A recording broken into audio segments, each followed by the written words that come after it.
Dans cette vidéo, nous allons voir comment utiliser les coefficients binomiaux pour calculer des probabilités dans le cadre de la loi binomiale. Alors, j'ai le problème suivant. Sur mon trajet, j'ai 5 feux tricolores. On m'a dit que la probabilité d'avoir un feu vert était de 0,6. On appelle grand X la variable aléatoire donnant le nombre de feux verts et on me demande de calculer P de X égale 2. Donc jusqu'à présent, ça avait calculé P de X égale 2 en utilisant uniquement la calculatrice. Maintenant, j'aimerais qu'on apprenne à expliquer comment on trouve P de X égale 2. Alors on va d'abord commencer par dire qu'ici, il y a la répétition de 5 épreuves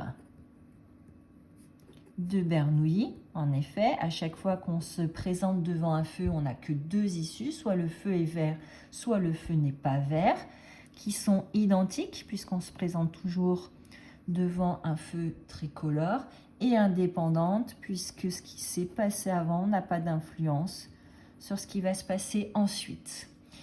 Ici, puisque je compte le nombre de feux verts, je vais appeler S l'événement avoir un feu vert. Donc S comme succès, avoir un feu vert. Et P de S est donc ici égal à 0,6. J'ai donc X qui suit la loi binomiale de paramètres n égale 5 et P égale 0,6. Donc je voudrais déterminer P de X égale 2 sans utiliser la calculatrice et sans faire de dessin non plus, sans dessiner l'arbre des probabilités parce que là, ça va devenir vite complexe à dessiner. Donc je voudrais qu'on réfléchisse autrement. Première question que je vais me poser, si je dessinais cet arbre, combien de chemins me mèneraient à 2 feux tricolores? Donc pour savoir le nombre de chemins qui mènent dans cet arbre à 2 feux tricolores, je vais me poser la question, combien y a-t-il de combinaisons possibles de placer 2 fois la lettre succès sur 5 tentatives? Ce nombre, il s'appelle 2 parmi 5. Donc c'est le nombre de combinaisons possibles pour placer 2 fois la lettre S parmi 5 emplacements. Ce nombre, je peux le retrouver soit grâce à la calculatrice, soit à l'aide du triangle de Pascal, et il vaut 10. Donc, interprétation, il y a 10 chemins qui mènent à 2 feux tricolores verts. Qu'ont en commun tous ces chemins? Alors, je vais en dessiner un chemin. Donc, j'ai eu, par exemple, d'abord un feu vert, puis un feu qui ne l'était pas vert, puis de nouveau un feu qui n'était pas vert, puis de nouveau un feu qui n'était pas vert, et enfin un feu vert.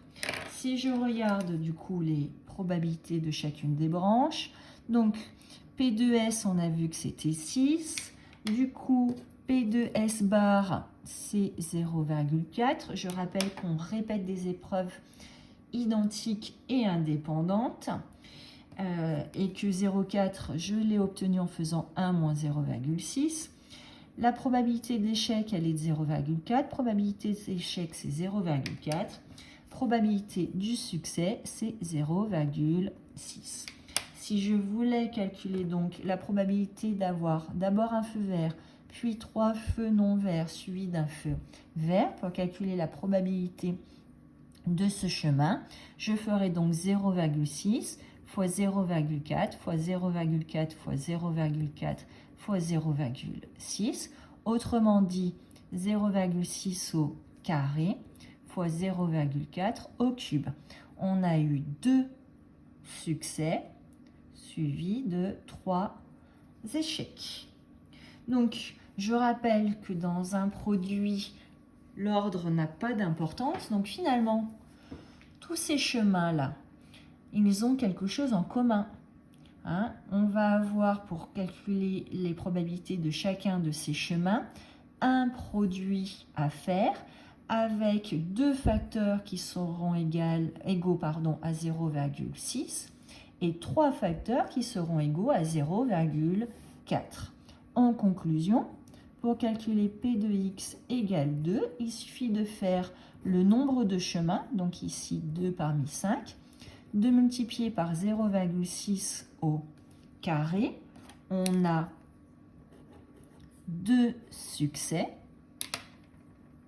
donc 2 feux tricolores, et en revanche, on en a 3 qui ne sont pas, 2 feux qui sont verts, et en revanche, on en a 3 qui ne sont pas verts. Donc je rappelle, c'était 5 tentatives, et le 3, donc on va faire les 5 tentatives moins les 2 feux qui étaient verts. Ça veut dire que 3 qui sont non verts. 3 non verts.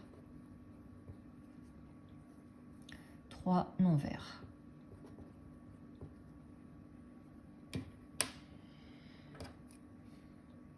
Donc voilà comment on peut calculer P de x égale 2. Donc P de x égale 2, c'est 2 parmi 5 fois 0,6 au carré. Donc on a 2 succès avec la probabilité du succès qui est de 0,6 fois 0,4 qui est la probabilité de l'échec au cube. Et ça nous donne exactement 0,2304. Maintenant, si on me demande de calculer P de x inférieur ou égal à 4, là, j'irai directement utiliser ma calculatrice pour voir apparaître la valeur qui vaut 0,92 224. Là, on ne trouve ce résultat qu'à l'aide de la calculatrice. On vous demande de marquer le détail de vos calculs quand on va vous demander dorénavant de calculer P de x égale K.